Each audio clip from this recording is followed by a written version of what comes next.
Hey YouTube, we have another video here for the a comparison. It's just a reference just to compare a 700 to a 550. And we have in front of us, it's going to be the Fusion 480 stretched to a 550.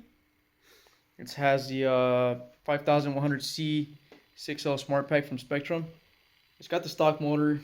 It is actually the kit that comes with everything you need.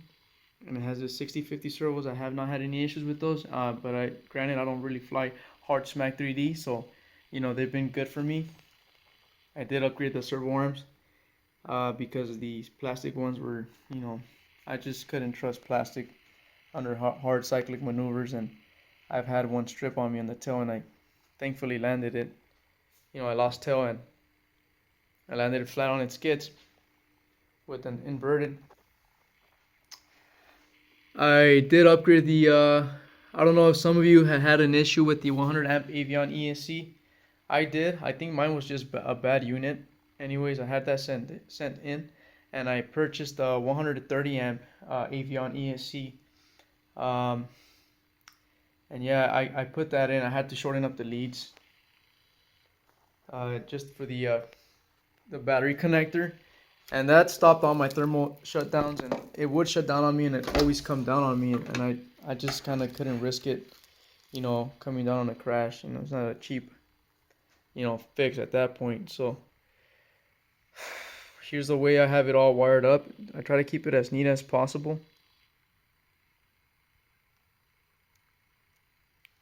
And I installed this hot racing a little what would you call that, like an intake of this little funnel plenum, so that it can flow air easier and create more of a vacuum, really.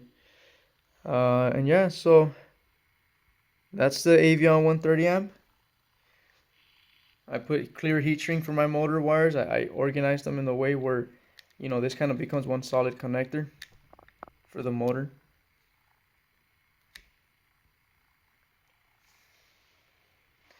I try to keep wires away from the gears at all times as much as possible. Here, let me flip this upside up. Here's the 700 Align again, the 700E DFC.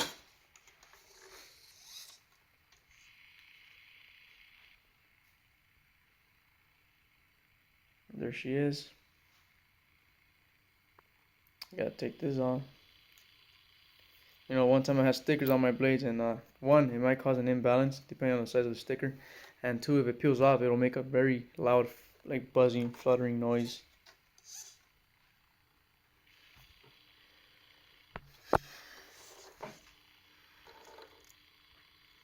Now, also I installed this grommet here just for transportation. There's a blue O-ring because this swash plate likes to come down, and since it's a flat surface on the top bearing block, and this just allows it not to come in contact with the bearing block and kind of scratch it at all, because it was scratching my other one. It made like a whole perfect circle around the bearing block. I didn't like that, so I replaced it. And the O-ring doesn't get in the way at all. Either way, you're not flying that low. The swash never comes that low, not even on a tilt, and I made sure of that.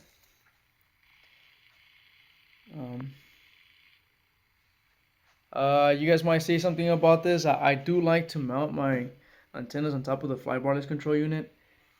I made sure there's no vibrations being transferred to the flybarless unit.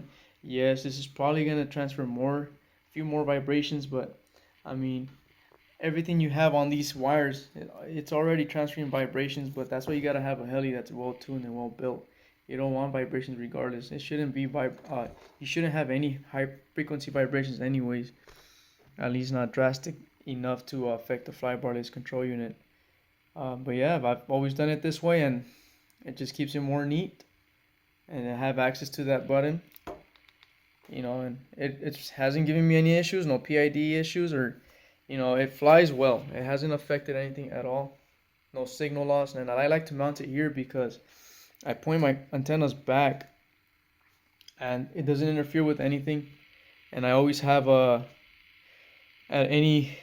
don't get shadowing at all. I mean, this is a smaller bird, but the way they're pointing out straight back, I'm always in um oh man, I had a brain for it. I mean, I'm always in I guess I always have connection with the radio. I never lose connection, and that's a good thing, anyways. So yeah,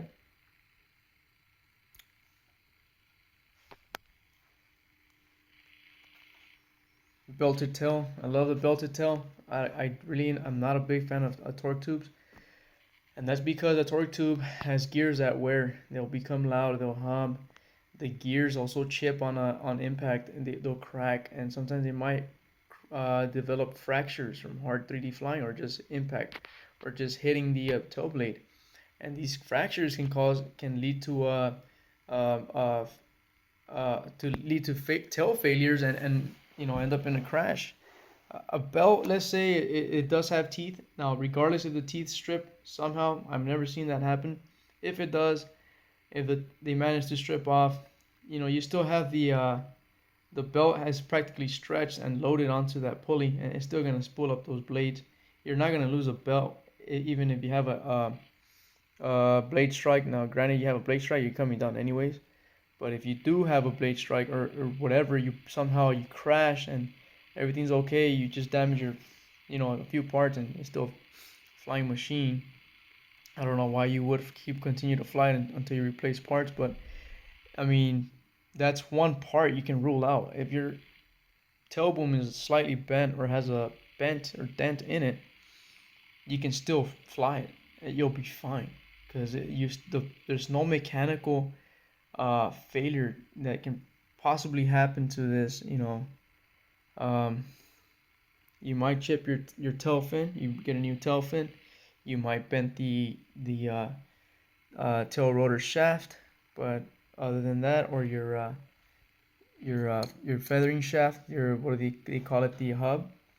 But other than that, I mean, the tail is just gonna be, it can take abuse, and all the damages and hits, and it'll still work fine. But yeah, of course, you don't want an ugly heli in the air, so replace the parts regardless.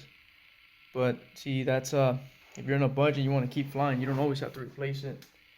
Now on the torque tube side, with this Align 700, you kind of, you know, something you can't avoid. You have to replace it. There's no way around it. And I'm not saying they break easy, but you'll have for sure failures with them if you do have it's a higher possibility you'll have a failure with your tail if you have a tail strike. And with the belted tail, I guess it rules that out, and it just eliminates that issue.